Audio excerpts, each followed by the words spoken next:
King of the late breakers, the Honey Badger. You might know Daniel Ricciardo by these names, as the Aussie is probably one of the most charismatic drivers, always full of joy and happiness. But how is it that this driver, considered one of the best on the grid, wasn't able to claim a championship yet? In this video, we'll discuss the possible reasons behind this and explain how the Aussie got his famous nickname, the Honey Badger. Welcome to F1 Inside. Don't forget to subscribe to our channel, like this video and hit the notification bell icon to get updated about F1 and really get inside the culture of today's most popular racing sport, its drivers, teams, tracks, tragedies and history. Daniel Joseph Ricciardo is racing under the Australian flag but has an Italian heritage. He was born on the 1st of July in 1989 in Perth, Australia, to Italian-Australian parents. He got his Italian roots from his father Giuseppe, who was born in Ficarra, Italy, but moved to Australia when he was 9. His mother Grace was born in Australia, but her parents were also immigrants from Italy. Ricciardo fell in love with racing at an early age of his life, with his father racing at the nearby Barbagallo Raceway in Wanneroo. Daniel was a fan of NASCAR growing up, with Dale Earnhardt as his idol. It's why he adopted Earnhardt's number 3 as his racing number. Ricciardo started racing as a member of the Tiger Kart Club and entered numerous karting events at the age of 9. In 2005, he joined the Western Australian Formula Ford Championship, driving a 15-year-old Van Diemen, ending 8th in the season. During the 2008 season, Ricciardo made his Formula 3 debut at the Nürburgring, joining SG Formula's F3 Euro Series team. Even though he had a little experience in their car, he managed to qualify 8th for the first race, which later was converted into 6th after James Jakes and Christian Vitorris stalled on the grid. Still, Ricciardo struggled during the race and finished just 15th, and even though he was showing significant potential, he was considered a diamond in the rough. Carlin Motorsport recognized this raw talent and signed Ricciardo in 2009 to compete in the F3, as he was still trying to find his pace and turning his talent into achievements.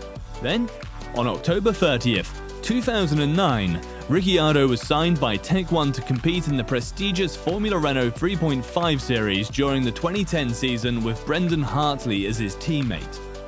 Following a minor incident during a mountain bike exercise, Ricciardo was forced to miss the second test of the 2010 season, but took pole position for both races at the season opening round in Alcañiz, Spain. Finishing 3rd and 2nd in the races respectively, he found himself on top of the standings. The rest of 2010 was full of big ups and downs.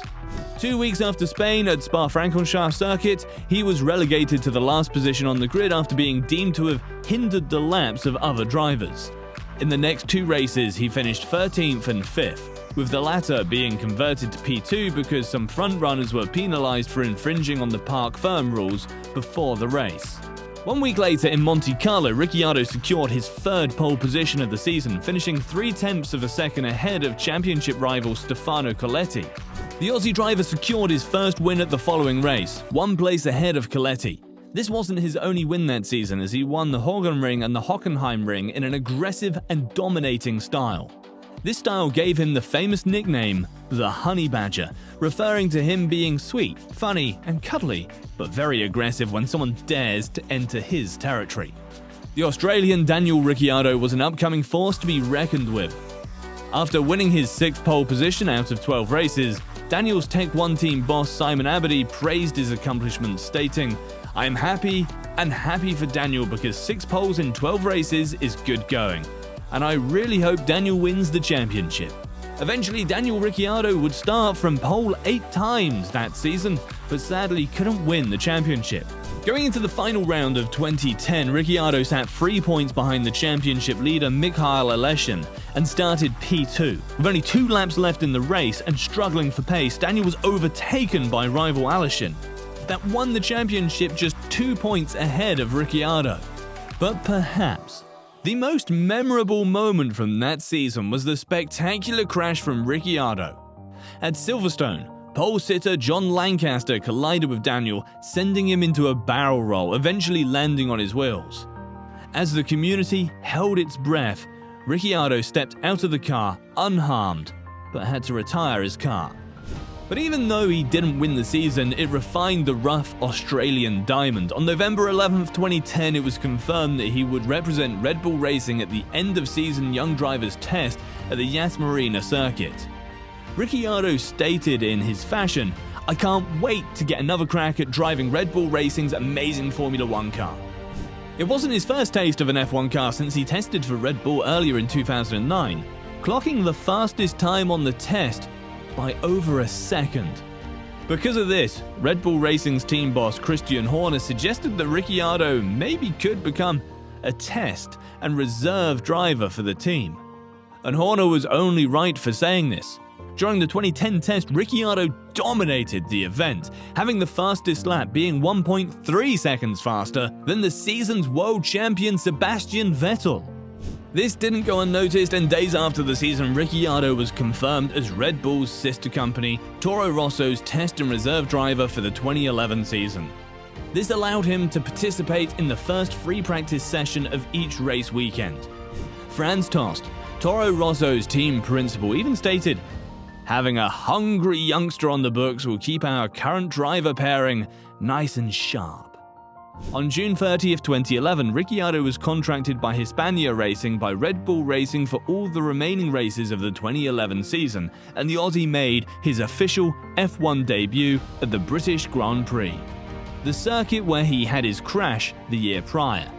It was Red Bull's way to get Ricciardo more experienced in Formula One, and just a few months later, on December 14th, Toro Rosso announced that he would drive for them in 2012, alongside Frenchman Jean-Éric Vergne. Daniel's first World Championship points were scored at the 2012 Australian Grand Prix, where he overtook his teammate in the last lap to come home 9th place, raking in 2 points. In Malaysia, he finished 12th. In Bahrain, where he qualified 6th, he finished 15th. In Monaco, he had to retire his car after starting from the 15th position.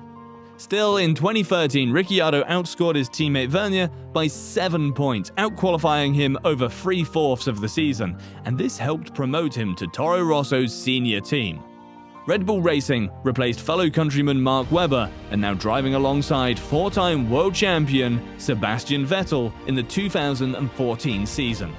The hungry and fierce Honey Badger had made it to the top team, dominating the sport back then. It was time for him to have a throw at the throne in a dominating car.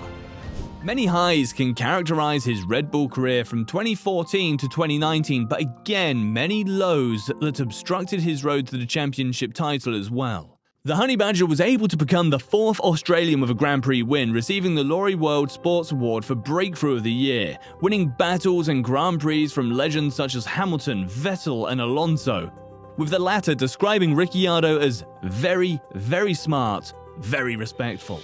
Many people thought it would be a matter of time for Daniel to win his first championship.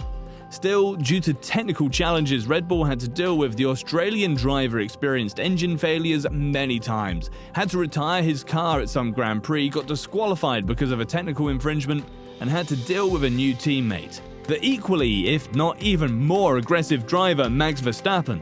Even though the two were fond of each other, the rivalry between the two ambitious and aggressive drivers was heavy.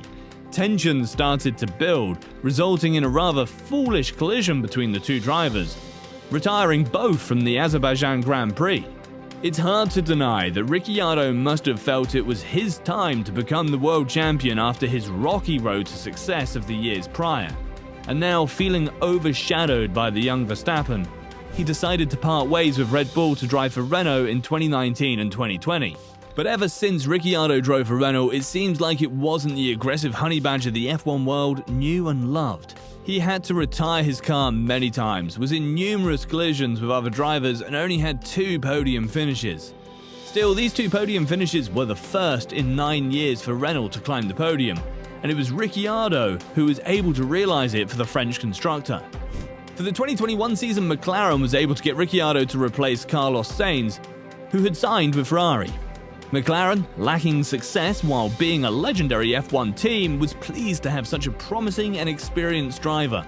But even though Ricciardo was able to showcase his aggressive style more with McLaren compared to his time at Renault, he didn't secure big success. In 2021, feeling that he was driving in a car that didn't suit his driving style, During the summer break of the 2022 season, McLaren CEO Zak Brown announced that Ricciardo's contract would end after the season. The question on everyone's mind: will Daniel Ricciardo still have a seat in 2023? Will the once so promising F1 driver still be world champion one day? How do you feel about the Honey Badger? Did he lose his momentum due to too many external factors? Do you think he should have won a championship already?